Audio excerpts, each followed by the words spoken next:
নমস্কার, দীপ্তাস কিচেনে আজকের রান্নায় আপনাদের সাদর আমন্ত্রণ। আজ আপনাদের জন্য নিয়ে এসেছি মুগ ডাল আর পটলের এক অনবদ্য রেসিপি। মুগ পটল নিরামিষের দিনে, পুজো পার্বণে এই রান্না খুব সহজেই রাঁধতে পারেন। আসুন তবে শুরু করা যাক। প্রথমে পরিমাণ মতো পটল নিয়ে একটু খোসা রেখে রেখে ছাড়িয়ে নিতে হবে এবং দুপাশ একটু চিড়ে নিতে হবে। আর লাগবে মুগ ডাল, 1 চামচ আদা বাটা এবং ঘরের তাপমাত্রায় রাখা দুধ গ্রেভির জন্য।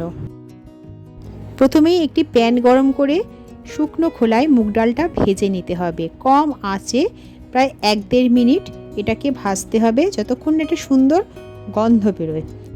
ভাজা হয়ে গেলে মুগ ডালটা একটা প্যানে জল নিয়ে ভালো করে ধুয়ে নিতে হবে।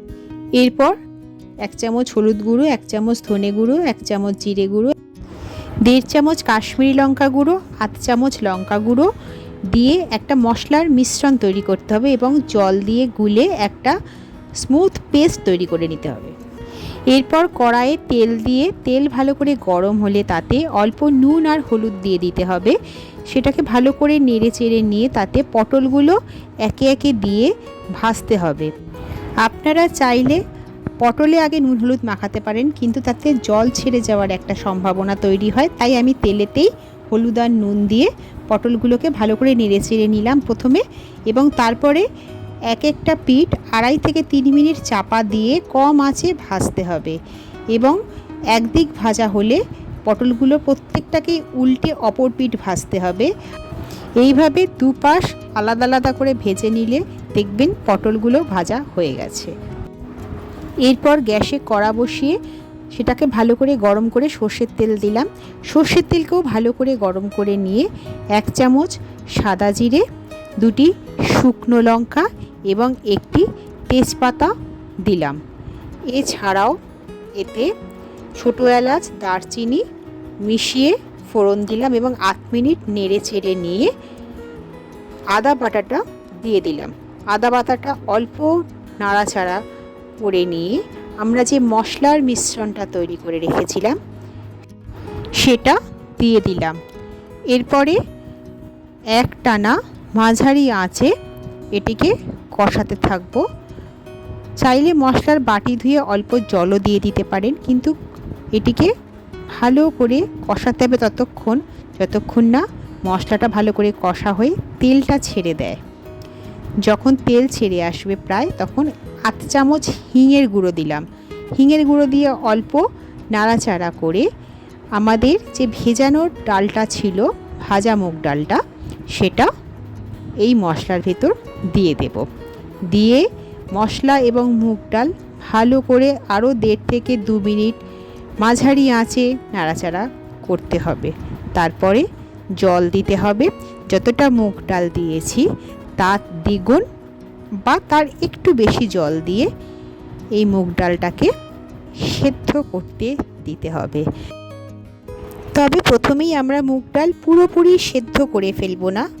এটি যখন একটু নরম হয়ে যাবে এবং আকারে বড় হয়ে আসবে, তখন ঢাকা আমরা খুলে দেব। ঢাকা খুলে এই অবস্থায় আরও 1 থেকে 1.5 মিনিট এটিকে সেদ্ধ করতে দিতে হবে।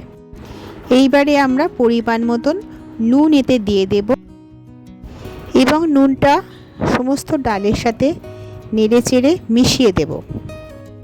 ডালটা আরেকটু নরম হয়ে এলে এবারে ভেজে রাখা পটল এই মুগ ডালের মিশ্রণের সাথে মিশিয়ে দেব। পটলটা দিয়ে দেওয়ার পরে মিনিট 2-3 একদম কম আঁচে মুগ ডাল এবং পটল একসাথে নাড়াচাড়া করতে হবে। নাড়াচাড়া করতে করতে যখন বেশ শুকনো হয়ে আসবে, তখন ঘরের তাপমাত্রায় রাখা দুধটা এর ভেতর ঢেলে দিতে হবে। সমস্তটা হালকা হাতে মিশিয়ে নিতে হবে একসাথে এবং এটিকে ফুটতে দিতে হবে মিনিট 2। এরপর এতে দেব চিনি।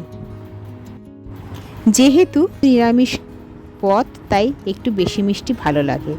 এরপর দেব 1 চামচ গরম মশলা গুঁড়ো এবং 1.5 চামচ ঘি। সমস্তটা একসাথে ভালো করে মিশিয়ে নিয়ে এতে যোগ করব স্বাদ অনুযায়ী কাঁচা লঙ্কা। আমি দিয়েছি 4টে কাঁচা লঙ্কা, আপনারা চাইলে আরও বেশি দিতে পারেন। এর 1 থেকে 1.5 মিনিট পরে আমরা গ্যাসটা অফ করে দেব এবং এটিকে ঢাকা দিয়ে রাখবো 5 মিনিট। এরপর ঢাকা খুলে নিলেই তৈরি মুগ পটল, অনবদ্য নিরামিষ একটি পদ। আপনারা বাড়িতে অবশ্যই এটি বানাবেন, খেতে দারুণ লাগবে এ কথা বলতেই পারি। আমার রান্নাটি যদি আপনাদের ভালো লেগে থাকে একটা লাইক করে দেবেন। খুব শীঘ্রই আবার অন্য কোনো পদ নিয়ে আপনাদের কাছে আসব, কথা দিলাম। সবাই ভালো থাকবেন, আনন্দে থাকবেন। আজ তবে বিদায় নিচ্ছি, নমস্কার।